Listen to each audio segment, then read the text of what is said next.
à tous, je suis Anatolie, très heureuse de vous retrouver pour ce deuxième épisode de #Femmes Entrepreneurs, la nouvelle web-série de PNTV en partenariat avec Femmes et Challenge. Bonjour Marion. Bonjour Anatolie. Merci de nous accueillir ici. Alors, est-ce que tu peux nous expliquer un peu le concept de l'Ortillerie? Oui, tout à fait. Alors l'Ortillerie, c'est des ateliers nature zéro déchet pour apprendre à devenir consommateur et pour aussi simplifier sa vie et adopter de bonnes habitudes, on va dire, environnementales. Et à côté, en fait, je fais aussi de la couture et je fabrique des accessoires zéro déchet avec le plus possible de tissus en fait recyclés. Et du coup, est-ce que tu peux nous montrer un petit peu les objets que tu fabriques, par exemple celui que tu as commencé à faire en premier ou oui. celui qui marche le mieux? Oui, pas de souci. Bah, on va dans l'atelier, c'est parti. Écoute, c'est très sympa ton atelier. Oui, bah écoute, c'est ça, bah, tout à mon image. Alors tu vois, j'adore recycler chiner des vieux meubles, les refaire à ma sauce. Donc là, tous les meubles, c'est des meubles que j'ai eu soit sur le Bon Coin, soit qu'on m'a donné. Et tout ce qu'on voit ici, c'est ce que tu utilises pour fabriquer tes produits? Oui, c'est ça. Là, tu vois, je stocke ma laine, je stocke mes tissus. Donc, par exemple, ça va être, voilà, là, c'est un vieux body que ma fille avait, qu'elle a attaché. Bah, je vais en faire quelque chose. Enfin, à chaque fois, j'ai récupéré beaucoup de chemises avec lesquelles, bah, voilà, je vais faire des sacs à baguettes, des sacs de vrac, etc.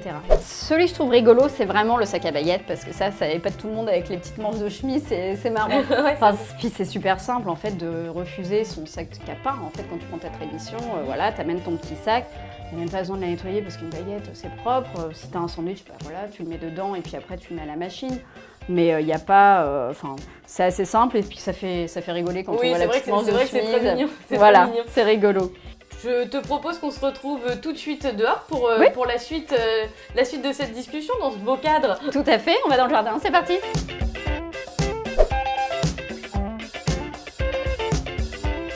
Est-ce que tu peux nous expliquer ton parcours de vie? Oui, tout à fait. Alors, j'ai fait un bac économique et social, ensuite j'ai fait des études, un DUT information communication et ensuite une licence pro documentaliste d'entreprise. Ensuite, j'ai travaillé pendant 7 ans en tant que documentaliste dans différentes structures. Et puis, j'ai eu ma première fille, j'ai été licenciée suite à ma grossesse. Et ensuite, j'ai retrouvé un petit contrat de documentaliste. Ensuite, avec mon mari, on a fait un deuxième enfant. Voilà, donc j'ai eu un petit garçon, j'ai eu une petite fille et un petit garçon. Et puis, j'ai cherché à me réorienter pour avoir vraiment un métier qui me correspondait. D'accord. Et quel a été le déclic justement pour te lancer, pour passer de documentaliste à entreprendre quelque chose dans un univers complètement différent? Le déclic, ça a été, voilà, j'ai eu mes enfants et là, je me suis dit, donc j'étais maman au foyer, si je puis dire, quand même pendant quelques années. Et je me suis dit, s'il faut que je les laisse à quelqu'un pour les élever, il faut que ce soit pour un métier qui m'épanouisse vraiment, qui me donne envie d'aller travailler tous les matins et que je sache que j'ai une action en fait.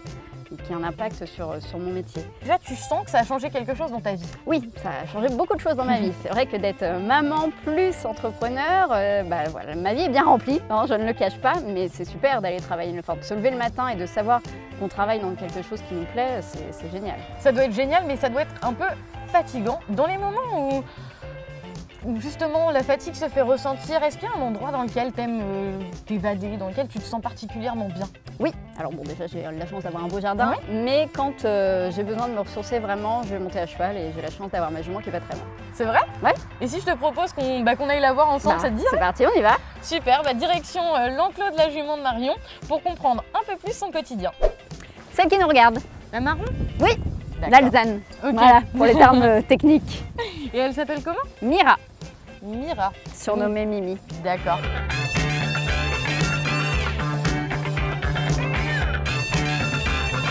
Qu'est-ce que tu pourrais dire à ceux qui nous regardent et qui hésiteraient à se lancer, qui se poseraient des questions, qui attendraient le déclic, quoi? Le déclic, c'est ça. C'est quoi alors ton conseil pour eux alors? Eh bien, de ne pas hésiter à aller voir justement des professionnels qui vont vous accompagner, donc que ce soit la CCI, que ce soit d'autres accompagnateurs en fait, pour poser sur papier déjà tout le projet, bien réfléchir à la phase et surtout savoir se faire accompagner. Poser ses questions, aller voir les professionnels et en fait, on n'est jamais seul finalement. Super. Merci beaucoup Marion. Merci à toi. Merci de nous avoir accordé de ton temps pour nous faire partager ton expérience. Avec plaisir. N'oubliez pas de nous suivre sur les réseaux sociaux si ce n'est pas encore fait. Il s'affiche juste en bas de votre écran pour ne rien louper de notre web série. À très vite.